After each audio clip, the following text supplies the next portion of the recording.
Le cimetière du Felsberg est une institution pour les habitants de Saint-Avold. De nombreux Mosellans viennent parcourir les allées ombragées de cet endroit au royaume des morts. Loin de faire peur, on peut dire que la mort fascine.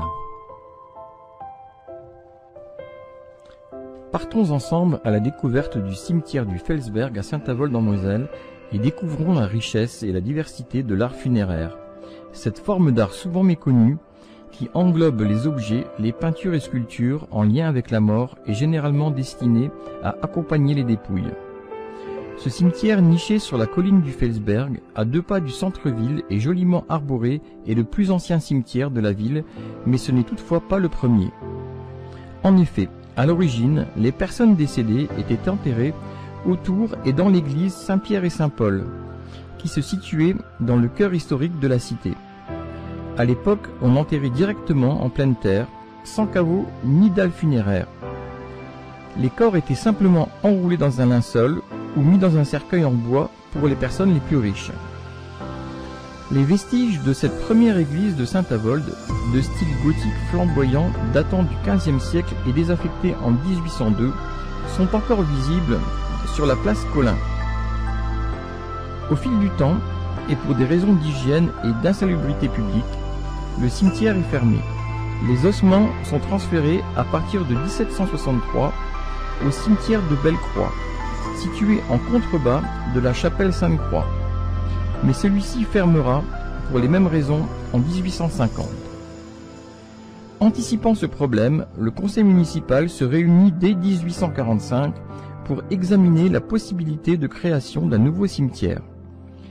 Un vaste jardin de 93 arts, entouré d'un mur de 2,50 m de haut et situé sur le flanc de la colline du Felsberg, sera choisi. En effet, il répond parfaitement aux 3 règles principales pour l'édification d'un cimetière, à savoir la situation hors agglomération, une orientation vers le nord pour retarder les décompositions des corps, et en hauteur pour protéger les nappes phréatiques. Les premières inhumations se feront le 5 février 1853. À cette époque, le cimetière du Felsberg était avant tout un lieu de représentation sociale. Plus on est riche et puissant, plus on le montre à travers les sépultures, les architectes ou maîtres d'œuvre à qui on fait appel ainsi que des matériaux utilisés.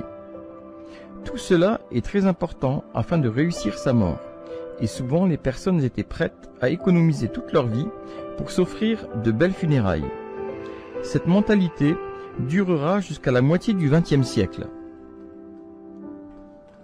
C'est l'architecte Robin de Sarreguemines qui a imaginé le plan et les détails de l'implantation du cimetière.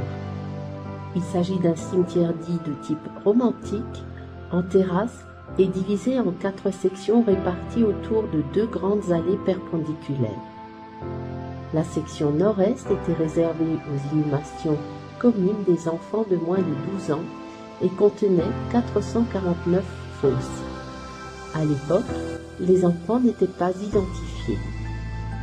Les 3 autres sections étaient destinées à toutes les autres inhumations temporaires de 5, 10 ou 15 ans.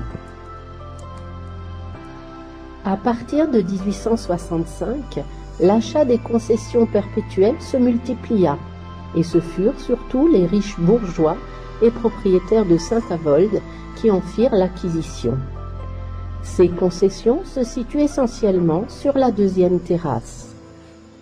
Quant aux concessions trentenaires, indéfiniment renouvelables, elles étaient acquises par des commerçants, des artisans ou des officiers.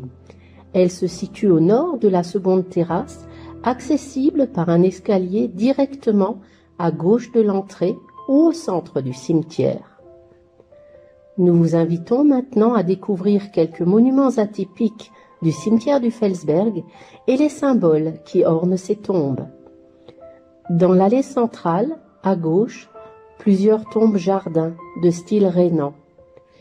Une tombe jardin est une tombe où il n'y a pas de dalle funéraire, mais seulement un espace réservé aux plantations. Tombe protestante allemande de type jardin rhénan sur la section 2, allée 1, tombeau numéro 2. Nous sommes devant une tombe protestante allemande. Elle se caractérise par une absence de stèle, une forte présence de nature avec une croix sans Christ, car le culte protestant exclut toute forme d'image, de tableau ou de statue. On y voit également une palme qui est un attribut des martyrs, comme les premiers chrétiens, ou les victimes de causes justes ou de conflits armés. La palme, également symbole de victoire, décore régulièrement les tombes d'anciens combattants, de personnalités politiques, artistiques ou scientifiques, ainsi que les monuments aux morts.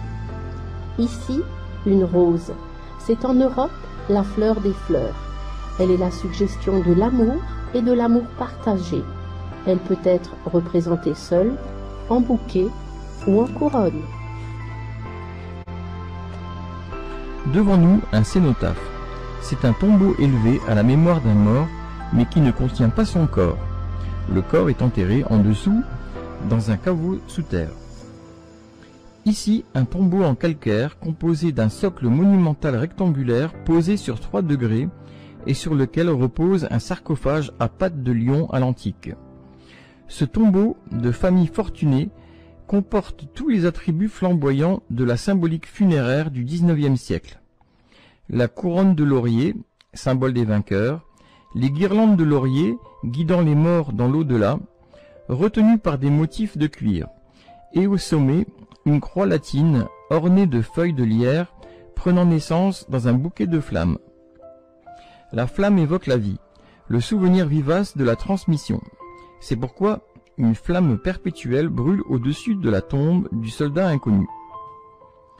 Aux angles du premier degré, un ornement architectural composé d'un vase en pierre surmonté d'une flamme décorée d'un motif d'ove, c'est-à-dire en forme de moitié d'œuf, coupé selon sa plus grande dimension et qui sert de décorer les moulures. La chapelle funéraire de la famille André Bonguer. Datée de 1896 et réalisée par l'architecte Jacquemin de Metz, cette chapelle est en calcaire et de style néoclassique. Elle possède une porte en arc plein cintre flanqué de colonnes et pilastres à fûts cannelés et chapiteaux corinthiens. Elle est ornée d'une couronne de laurier, de drapés retenus par de faux clous. Les parties latérales portent des guirlandes de laurier. Le fronton triangulaire porte sur son tympan le monogramme de la famille, un B sur un motif de cuir surmonté d'une palmette et entouré de palmes. L'ensemble est surmonté d'une croix fleuronnée. La porte, en fer forgé, est dotée d'une ornementation géométrique florale. 3 verrières non signées ornent l'intérieur. Au bout de cette allée, nous pouvons découvrir le carré des religieux. Plusieurs prêtres, personnages majeurs dans la vie locale, dont Nicolas Dicop et Lambert Poncelet, y sont enterrés avec toute la symbolique due à leur rang, gravée sur leur sépulture. Un carré est réservé aux religieuses. Celui-ci ne comporte ni nom ni décoration. Découvrons à présent la croix de l'abbé Poncelet à la section 3, allée 1 et tombe numéro 34. L'abbé Lambert Poncelet passa 39 années, de 1841 à 1880, à la tête de la paroisse et réalisa de nombreux travaux d'embellissement de l'abbatiale Saint-Nabor. Son œuvre majeure est l'acquisition par la ville de l'actuel presbytère. Cette croix a été conçue par l'architecte Génie. On note dans la sculpture la représentation de la Légion d'honneur ainsi que le calice, symbole de prêtrise. Il était très courant à l'époque de faire graver sur sa tombe les honneurs ou décorations honorifiques reçues au cours de sa vie. La tombe Adolphe Aiselé, section 3, allée 4, tombeau numéro 1. C'est un tombeau en calcaire composé d'un piédestal de plan rectangulaire vertical, décoré d'ornements végétaux et surmonté d'une croix en rond de bosse. La particularité de cette tombe est que sur le socle est représenté un sablier ailé, symbole du temps qui passe, de la fuite du temps et donc de la mélancolie. Le sablier est souvent représenté avec des ailes de chauve-souris, mais ici on aperçoit des ailes d'ange, ce qui est de bon augure. Le piédestal porte une plaque de verre gravée en noir du nom des défunts. Elle est encadrée d'un décor de branches de chêne. Sur les faces latérales sont sculptées 2 couronnes de laurier, retenues par des accroches-couronnes en bas-relief.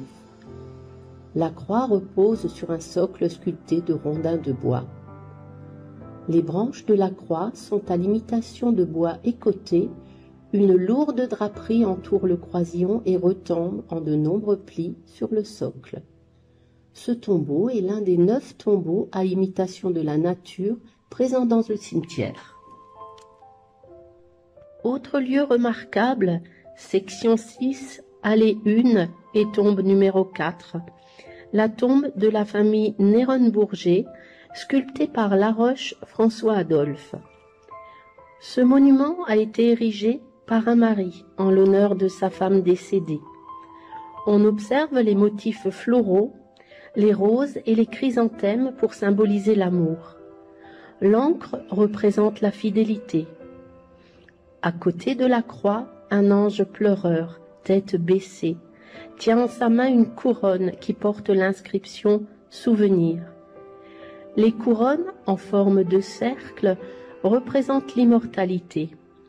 À travers ce monument, M. Néron-Bourget rend un bel hommage à sa défunte femme et lui témoigne son amour ainsi que son souvenir éternel. Jean-Baptiste Saint-Pie, section 6, allée 2, tombeau numéro 10. Ce tombeau en calcaire est constitué d'un piédestal rectangulaire vertical et d'un socle sur lequel sont sculptés 2 flambeaux renversés. L'ensemble porte une urne funéraire voilée, surmontée d'une petite croix en fer forgé. Le monument nous indique que les Saint-Pie sont issus d'une famille de tanneurs de Saint-Avold depuis 1646. Sur ces tombes, un symbole fort de la mort, la colonne brisée. La colonne est un emblème de vie, un trait d'union entre le ciel et la terre. Lorsqu'elle est brisée, elle évoque la mort prématurée d'un jeune homme, ou tout au moins d'un homme en pleine force de l'âge. Ainsi, on la retrouve sur la concession de la famille Aubryon Horth-Walter pour la mort de Georges Walter à l'âge de 20 ans. Ici, la colonne tronquée surmonte un piédestal de style néoclassique portant les noms des défunts ainsi que leur date de naissance et de décès. Sur la tombe de la famille Altmeyer, la colonne de calcaire blanc est rehaussée d'une petite croix et symbolise la mort du jeune Léon Altmeyer, élève de Polytechnique et décédé brutalement à l'âge de 21 ans. De nombreux objets évoquent la mort et parfois de manière très crue, comme les voiles, les linceuls, les urnes funéraires. D'autres fois, les symboles se font plus doux et poétiques, comme les flambeaux voués à s'éteindre, ou les ailes accolées au sablier incarnant l'âme qui s'élève vers le ciel. Au deuxième niveau de la section 8, l'allée 1 et la tombe numéro 9, la chapelle baldaquin de la famille Dufour. Sur la deuxième terrasse se trouvent les concessions perpétuelles des riches bourgeois et autres propriétaires de Saint-Avold. Ainsi, la chapelle funéraire de la famille Dufour, datée de 1878. Cette chapelle baldaquin funéraire en calcaire blanc, de style antique, est entièrement ouverte. Elle est de plan allongé et constituée d'un seul vaisseau. Sur la façade principale, 2 colonnes à chapiteaux à feuilles d'eau portent un fronton triangulaire dont le tympan est gravé d'une ornementation végétale. Le tout est surmonté d'une croix. Les murs latéraux sont constitués de balustrades ajourées. Le mur du fond est occupé par une croix fleuronnée sculptée. Il est encadré par 2 colonnes à demi engagées aux chapiteaux à feuilles d'eau. Une tablette servant d'autel est accrochée au mur. Au-dessus du prie-dieu, des traces d'accrochage subsistent. Elles accueillaient sans doute la plaque de marbre portant les noms des défunts. Elle est posée aujourd'hui au sol. Est également posé au sol un accroche-couronne qui devait se trouver sous le prie-dieu. Le sol est carrelé. Les inscriptions « Regrets éternels » et « PDPE », ce qui veut dire « Prier Dieu pour eux », sont gravées sur la plaque de marbre. Ce monument est signé Steinmetz, un marbrier très actif à Saint-Avold à cette époque. Plus loin, au fond de l'allée, nous découvrons l'ossuaire Saint-Pierre et Paul.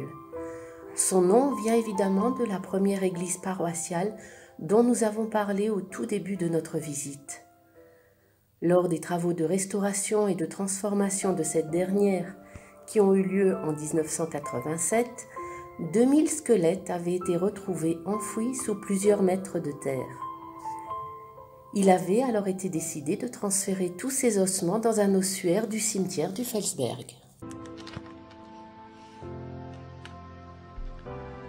Une histoire bien connue de la population locale, celle de la petite Anne-Marie Reder, dont on voit ici la sculpture en taille réelle.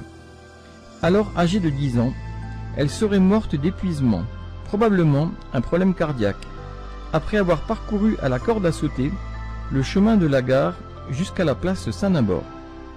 Les parents ont tenu à rendre un bel hommage à leur petite fille grâce à une sculpture plus vraie que nature. Les vêtements sont d'époque et tous les détails sont travaillés.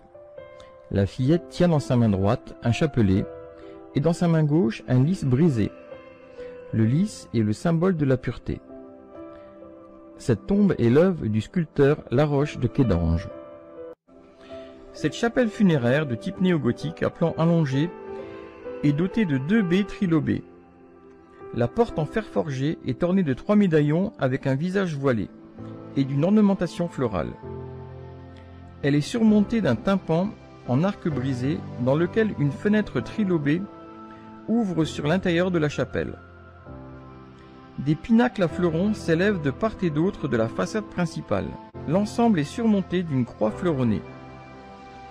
La chapelle est en pierre de Jaumont. Cette pierre de couleur jaune-or est extraite de Moselle au-dessus d'anciennes mines de fer désaffectées, lui donnant sa coloration. Le cimetière du Commonwealth. Ce cimetière a été créé pour les soldats tombés lors des différentes guerres. On y trouve une stèle en mémoire des anciens d'Indochine, une stèle pour les anciens du 18e régiment de chasseurs à cheval et une zone regroupant les tombes de soldats allemands. Il est maintenant temps de refermer les portes du cimetière, en espérant que cette visite virtuelle vous aura permis de découvrir ce lieu discret, calme et serein, souvent méconnu du passant lambda, mais tellement imprégné de l'histoire locale. Vous aurez également acquis quelques notions basiques sur l'art funéraire, et nous espérons que ce retour dans le passé vous aura donné envie de venir voir sur place ce petit Père-Lachaise naborien, qui a encore beaucoup de trésors cachés, mais tellement accessibles à qui sait prendre son temps et observer.